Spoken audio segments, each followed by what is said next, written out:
America Viva. On the road, talking about lived history, remarkable places, and real life.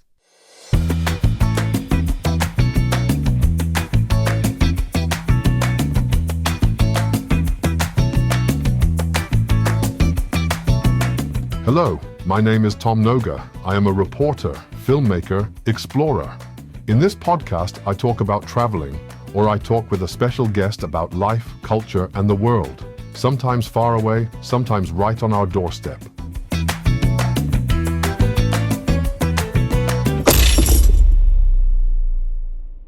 Welcome to episode 6 of On the Road, and to the top 5 places in South America where migration isn't just history, but part of everyday life.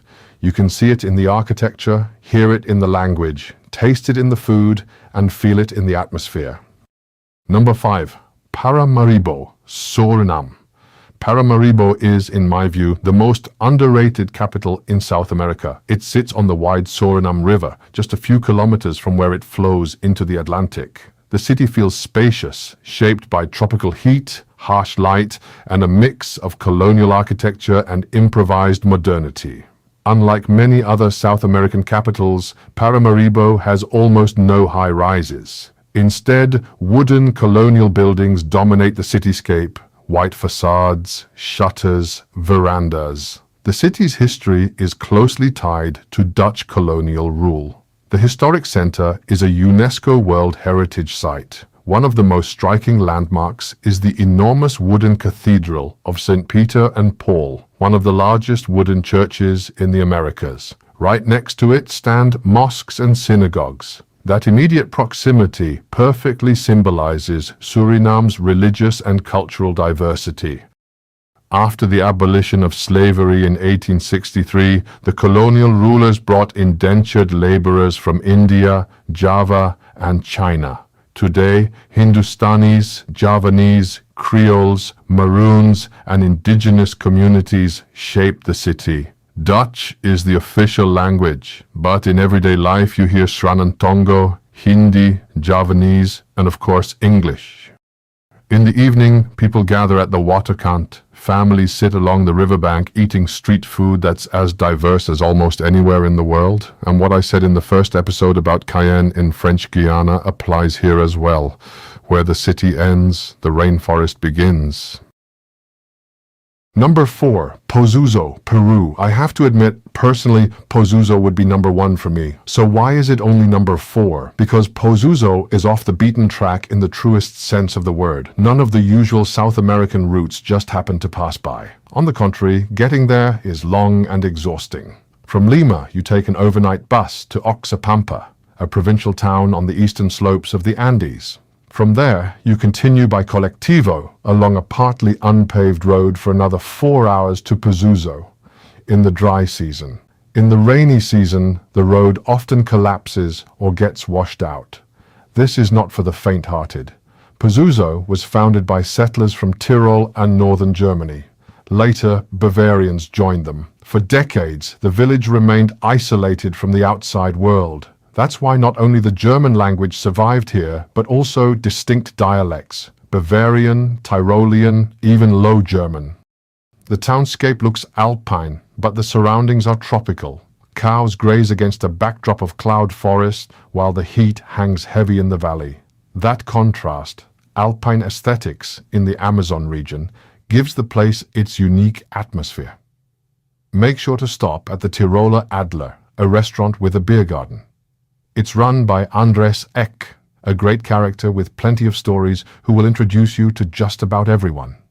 His nephew brews Durcher Bräu, a beer that could easily come from one of Bavaria's finest breweries.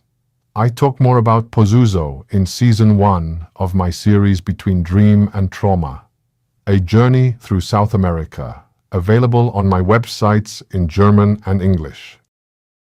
Definitely visit Pozuzo on a weekend. The bars stay open late and people dance to folk music and cumbia, a bizarre mix. And if you can, go on July 25th or in mid-October for the founding anniversary or Oktoberfest. You'll see traditional costume parades, hear brass bands, and even cast your vote for the Reina de Pozuzo, the Queen of Pozuzo. Number 3, Bento Gonçalves, Brazil. Located in the state of Rio Grande do Sul, this is a place for connoisseurs. Around 1875, mainly Italian immigrants settled here, which makes sense, because the landscape resembles Tuscany, rolling hills, a mild climate. Naturally, they planted vineyards.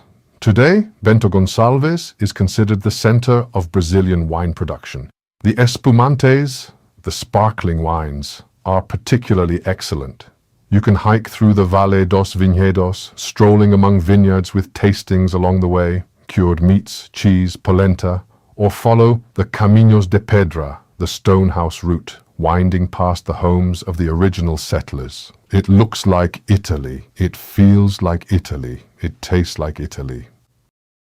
Number 2, Blumenau and Pomerode, Brazil. Blumenau, in the state of Santa Catarina, was founded by German immigrants in 1850. Half-timbered houses and breweries shaped the city's image. The Oktoberfest in Blumenau is said to be the second largest in the world after the original in Munich, attracting up to 700,000 visitors.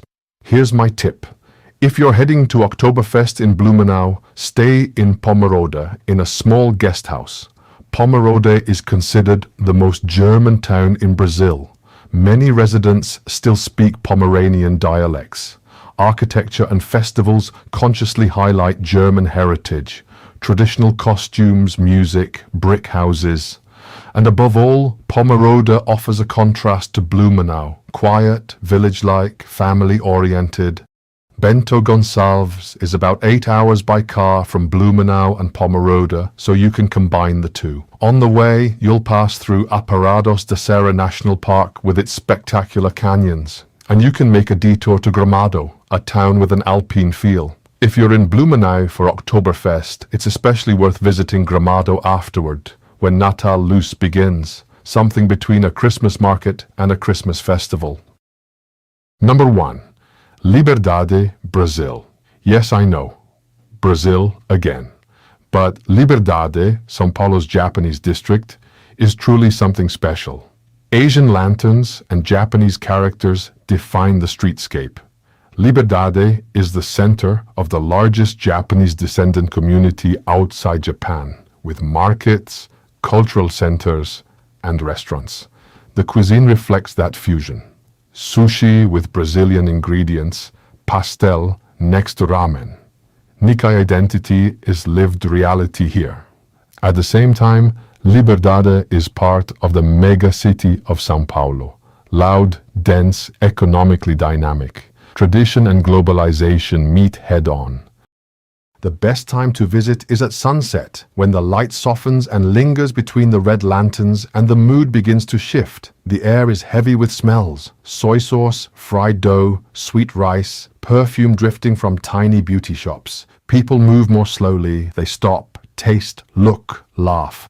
As evening falls, it becomes tighter, denser, more physical. In the ramen bars, people sit shoulder to shoulder. Steam rises. Glasses clink, voices grow quieter, and at the same time more intimate. Strangers naturally move closer, share small plates, sample each other's food. Upstairs, in the karaoke bars, the atmosphere turns intimate. Dimmed lights, ballads sung just a little too loudly. Brave because the room holds them. Someone puts an arm around someone who was a stranger just minutes ago. Beer bottles pile up. Laughter grows freer. And suddenly, everything feels slightly blurred and warm. If you drift through the night, you eventually realize that Liberdade is not just a neighborhood, it's a mood you carry with you when you leave. And that brings us to the end of this episode. I hope you enjoyed it. If you did, please subscribe and feel free to leave a comment. You can find my documentary podcasts on my websites. The links are in the description below. The next On the Road goes online Tuesday, March 10th at 5 p.m. Central European Time.